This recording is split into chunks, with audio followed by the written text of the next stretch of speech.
Yes. What the hell is wrong with you?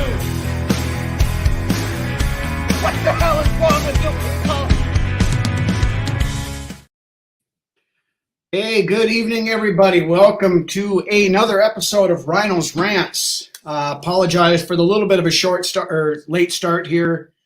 Got home a little late from work, and my printer decided it was out of ink, so trying to get set up here to read the set list and do all this at the same time kind of got behind the eight ball just a little bit. But good evening, Dave, Nick, Worthless Opinion, Dan, everybody, good evening. Figure we kind of started out tonight with kind of the stuff from the weekend. Of course, Thursday night we had the first of two night practices, kind of the first big deal as far as training camp goes, I guess, for the fans to come out and watch practice under the lights. Kind of cool stuff. Some of the big stuff coming out of there, of course, Alexander Madison back practicing after getting dinged up last week, so that's a good sign. His "I should be okay" turned out to be okay.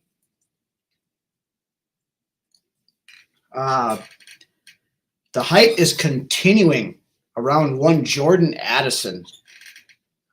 This kid is looking like he is going to be legit. I know we've talked about that multiple times already, but he's making catch after catch. During that night practice on Thursday, he had a beautiful toe drag catch in the back of the end zone that went for a touchdown.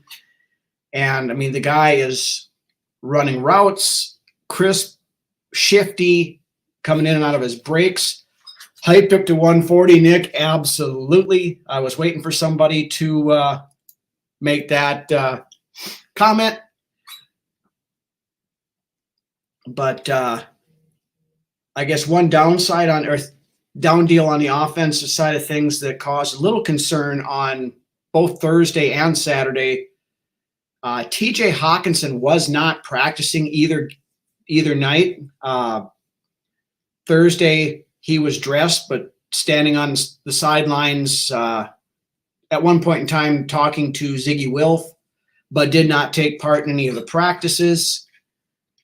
He was absent from practice again on Saturday. According to Kevin O'Connell, he was quizzed about it today. He's dealing with some sort of a illness type deal. Now he was back today working off on the sidelines anyway. So, I don't think it's too much to worry about with Hawkinson. There had been speculation that he maybe was nearing getting his contract extension done, so that's why he was holding out. But haven't heard anything one way or the other on that yet. So take that as it is. Judd said he heard it's medical. Yep, that's kind of what O'Connell had been saying as well. And then also on Thursday in the night practice, Marcus Davenport, Danielle Hunter, Andrew Booth Jr., Kene Nwangwu, Tristan Jackson, and Jalen Naylor did not practice.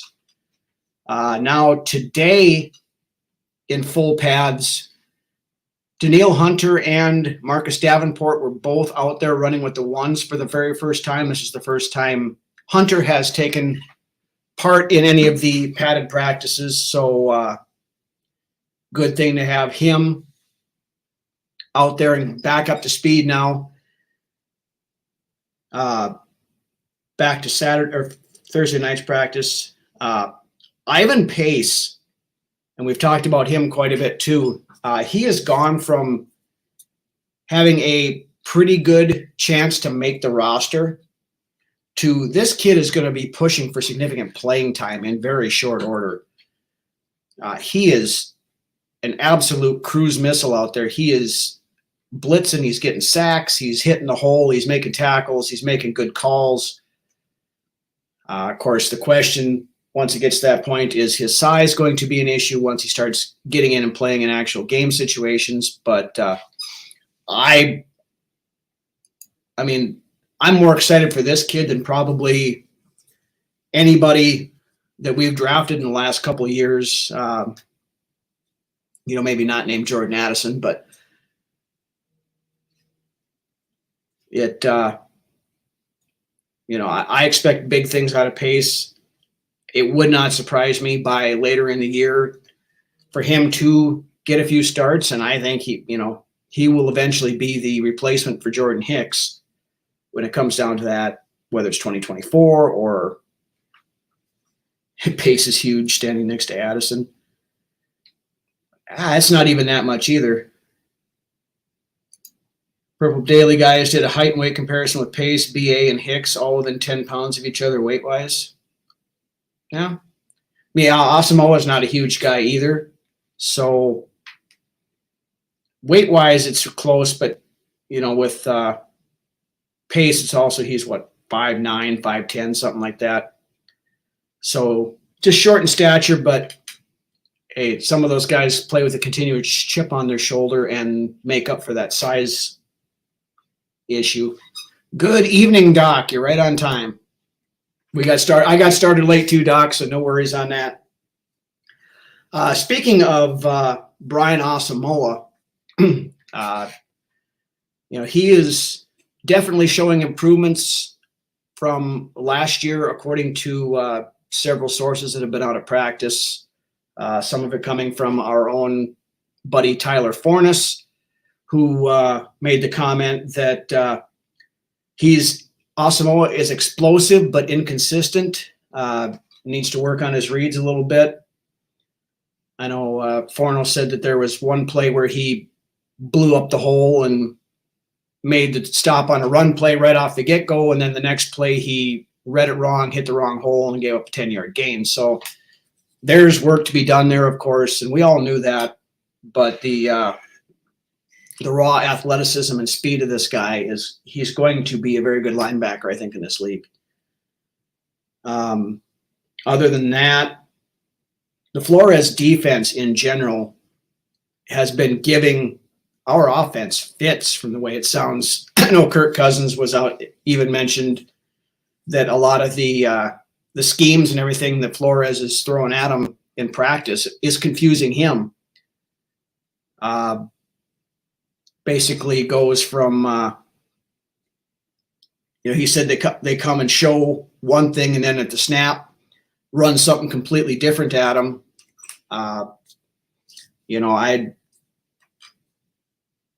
I'm extremely excited to see what this Flores defense is going to do once we get in game situations. Judd said the defense mixed in a dime package this weekend. They've done that. They're doing the 3 safety set. They're doing the big nickel. And it seems like on damn near every pass down, they're bringing at least 5 guys, the way it sounds. So, with that aggressiveness, every once in a while you are going to get burned. There's no ifs, ands, or buts about it. No way around it. But if you can make up for it on the next play when you run a stunt up and you're getting sacks, you're getting pressures, you're stuffing the run. This defense, at the very least, is going to be a lot more fun to watch this year, I believe, than last year for sure, in the last 3 years, when you figure the last 2 years of the Zimmer regime that did not turn out so well either. Other stuff from the last couple of days in practice, Jaron Hall looking every bit the part of a 5th round rookie. There again, he's had some very nice plays in that night practice the other night. He broke off a nice little 20-yard run when he scrambled out of the pocket. But then there's other times when he's slow in his progressions and his reads and would end up actually taking a sack in actual game situations if it got to that point. So fans need to know that in the preseason games is going to be Donachelle Bland. I'm not 100% sure on that one, Nick. I mean, it won't be the full playbook, but I still think Flores, it's not in his nature to be passive and, kind of sit back. It's his nature just to be aggressive. And I think they're still going to be aggressive. They're not going to show their hand altogether, but you're going to see some of that stuff. They're going to bring some blitzes and things like that, more out of a base than some of the exotic stuff. But I think we're going to see quite a bit, I think, Thursday night against Seattle. Of course, being it's in Seattle, we have to hang around. The game doesn't start until 9 p.m. local time, so might be a late night on Thursday. But hey, the Vikings are playing. I'm going to stay up, whether it's I have to prop my eyes open with toothpicks the next morning or not. So, but that's the biggest takeaway from the last couple of days of practice, anyway. Kene Nwangwu still limited as of today. Andrew Booth Jr. was expected to practice today. Now, I didn't see any clips to see, if he was full practice or if he was just limited or what he was doing. But, he's a guy he's got to get himself healthy or else, I saw a guy talking this morning that I forget where it was, whether it was on our Gallerhorn group or whether it was on the X, Twitter, or whatever you want to call it now, that Andrew Booth Jr. is trending towards Mike Hughes territory in a very quick hurry, which, the big difference is Hughes, up until he got injured as a rookie, really didn't have that injury bug so bad. Booth has never been healthy since he was in high school. That's the problem. I agree with that. Showing stuff at camp. Yeah, won't put much on tape. They'll put some, but it's not going to be. Another one, Andre Carter, the second, has passed his physical and is now practicing. Sound like he was back in there, and I think he might have even gotten a sack in practice today. So he's starting to get some run there. Of course, the biggest news out of over the weekend in that Thursday night practice, defensive tackle James Lynch tore his ACL and is out for the season.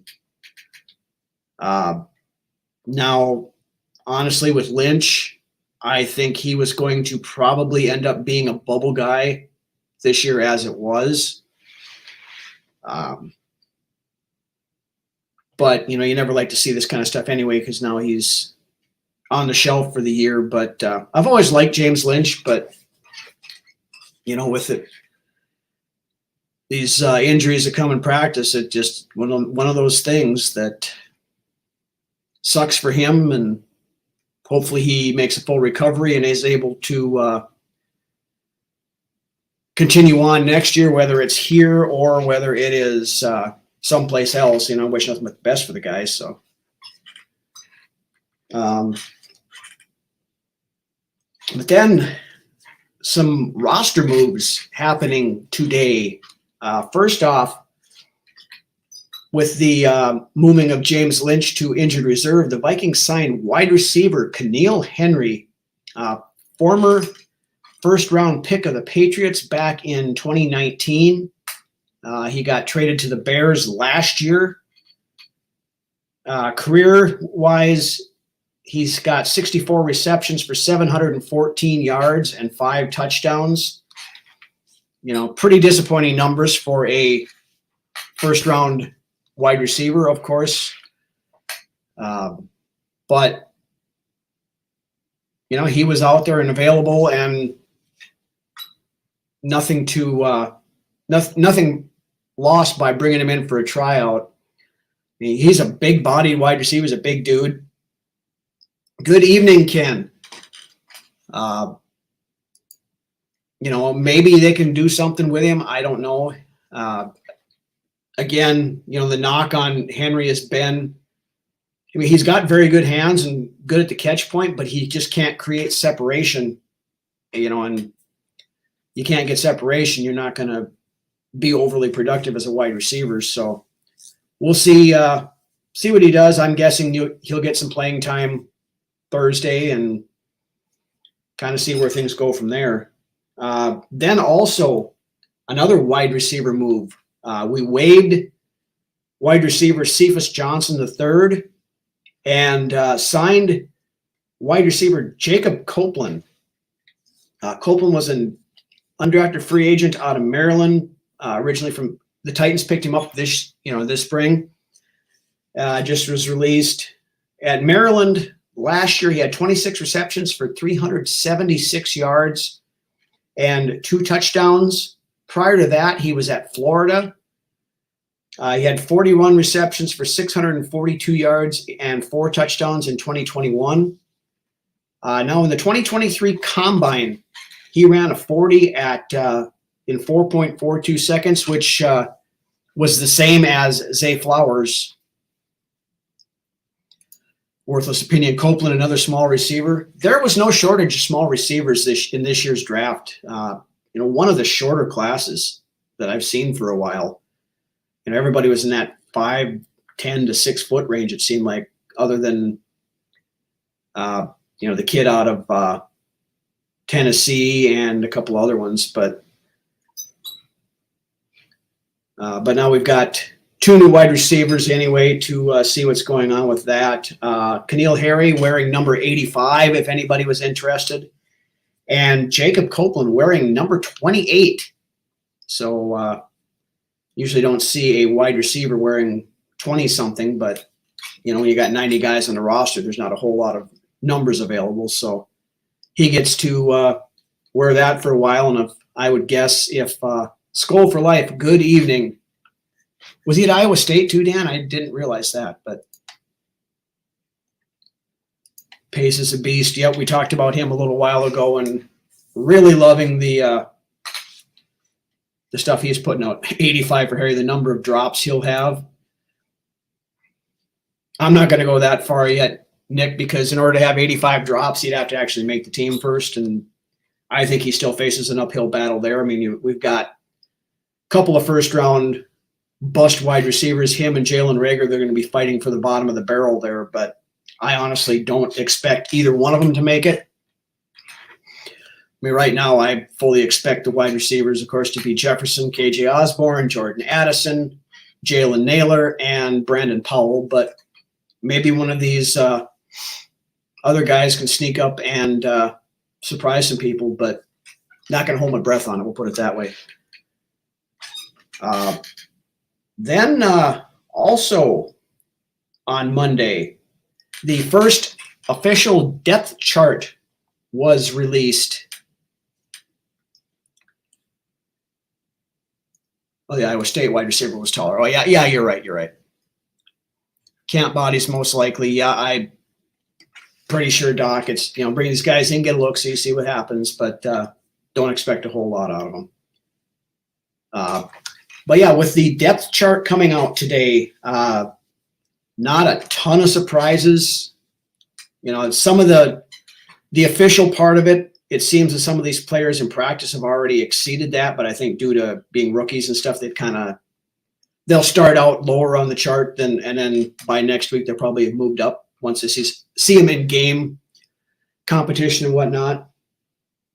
Wide receiver right now, KJ Osborne listed as wide receiver 2, Jordan Addison as 3, Jalen Naylor as 4, and Brandon Powell as 5, kind of like we just talked about. At running backs, Kene Wong listed as RB2 behind Alexander Madison. Now, with him still nursing whatever injury he's got going on, I don't know that I expect to see too much out of him on Thursday, if at all, which means you will get plenty from McBride, Chandler, and that Abram kid that they just picked up last week. So we'll see if any of those guys can show out and put some pressure on for that RB2 spot. I know a lot of people are saying McBride could have that by the end of training camp. I'm not counting out Ty Chandler either yet. I think, Chandler can put up some pretty good tape, and he probably will be number 2 before long. This is just kind of the preliminary, until these guys can show out in the game a little bit. Chandler's a more well-rounded running back, I think, at this point in time than Kene Nwangwu is.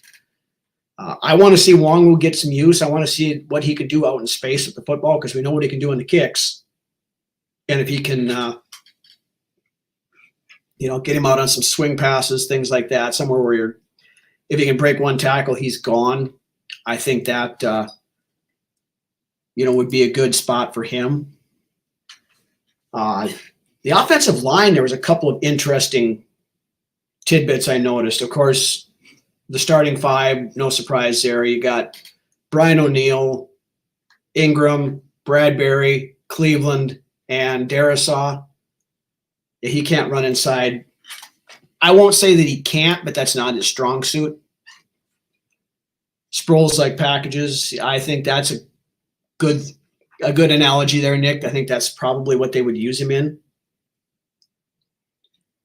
But at the offensive line, Blake Brandel is now listed as the number 1 backup at right guard, which is kind of interesting because last year he was the number 1 swing tackle, or backup for both spots.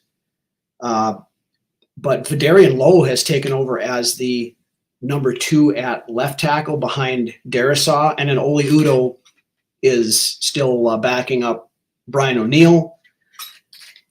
Josh Sokol, who was drafted as a center, is now listed as the number 2 backup at left guard.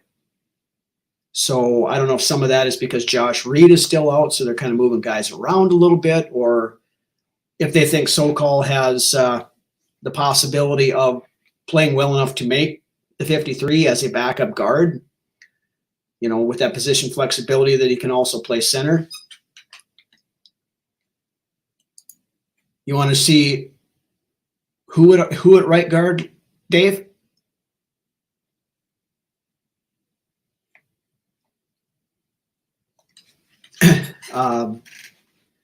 Anyway, that's really the only stuff on the offense. Tight ends, of course, no real surprise there. Hawkinson, Oliver are the top 2, and then Johnny Muntcake is the third one. Good evening, Davey. How's it going? Luck with injuries would dictate the depth guys need to see way more action this preseason. Yeah, I don't expect the starters to play much, if at all, at least most of them, in this game on Thursday. You'll have to throw some of the young guys and stuff in there, the ones that are, where a starting spot is not set in stone, but you will not see a Justin Jefferson. You will not see a Harrison Smith. You won't see Danielle Hunter. You most likely will not see, you might see Kirk for a series or so, but you won't see O'Neill. You likely won't see Darisaw. Might not see Alexander Madison either. Brandel handles power well and not speed. Good at power is what you look for a guard. That's true, Dave. That was the one knock I had on him when he was playing tackle last year, is that speed rush off the outside would tend to get him. So maybe he's better suited for guard. I guess we'll find out. When it comes down to the backup guys, I don't care where we're putting them. It's just we have the best guys on the field at all times. And if these guys are better in a guard than they are a tackle, I don't care if they're naturally a tackle. If they're better inside, put them inside. If they're better outside, put them outside.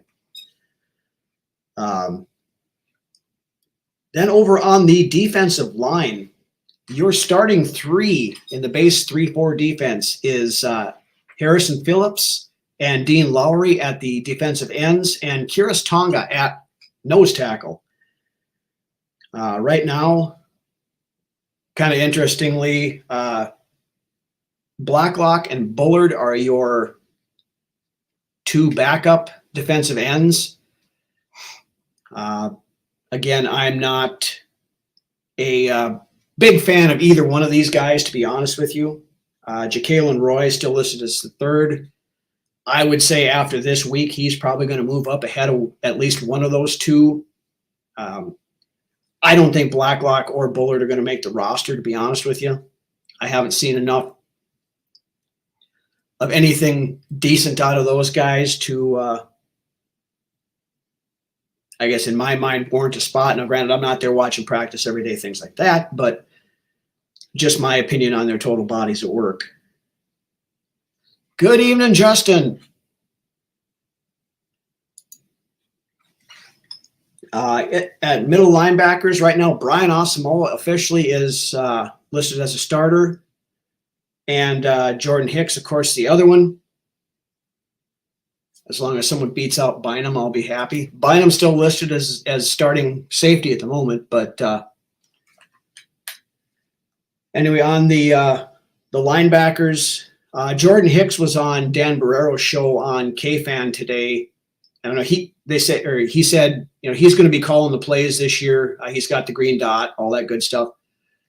So, you know, he's going to be in there in that base most of the time. But I do see Ivan Pace rotating in with him a fair amount. You know, like we talked about quite a bit tonight already, as well as that kid showing out. He's going to get playing time.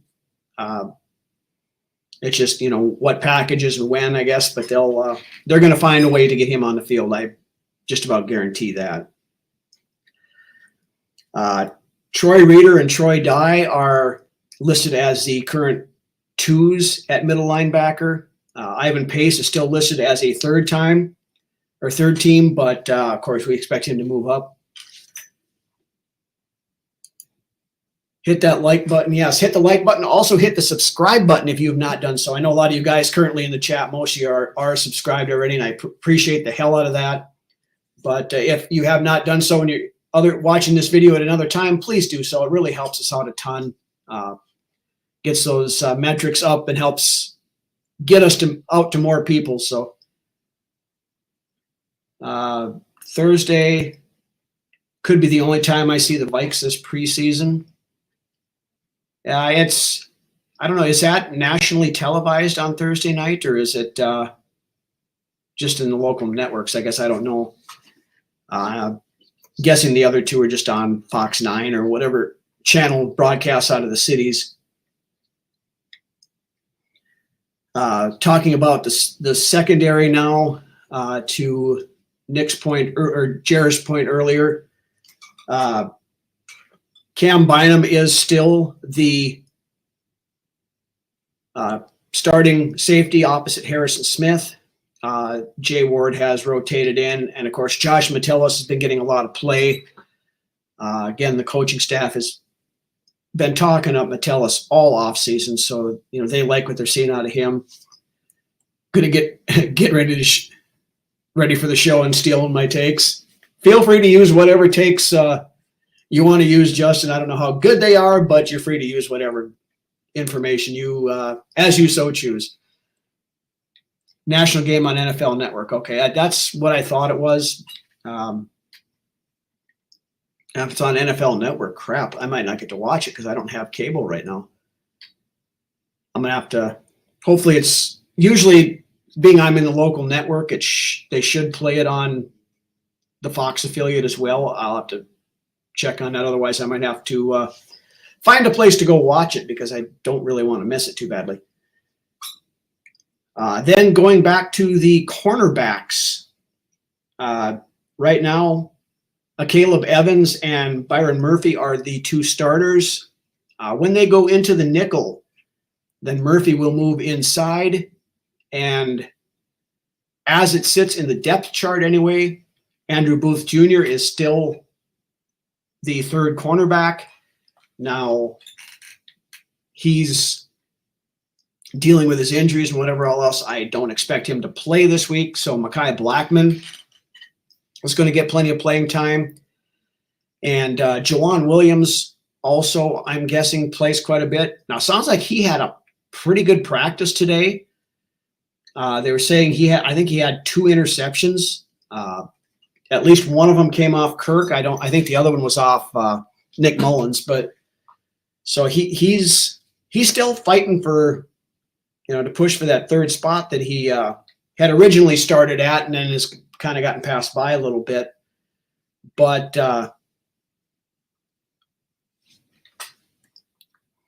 Don't get many Vikings games in that South Central New Jersey. That's Eagles territory. I feel awful for you for that, Davey. I don't hate the Eagles themselves. It's just that fan base. The fan base makes me dislike the team. We'll put it that way, just because of the way they act. But want to see Theo Jackson play here. He likes to hit. Yeah, I've heard some decent stuff about him as well. I would guess he's going to get some run, in the second half of the game at least. There's a lot of those guys. Names are escaping me right now, but there's that kid that's faster than hell too that we what's his name? They're violent a-holes. Yeah, I've seen that way too many times. I don't understand why fan bases have to Kalon Barnes, thank you, Thadir.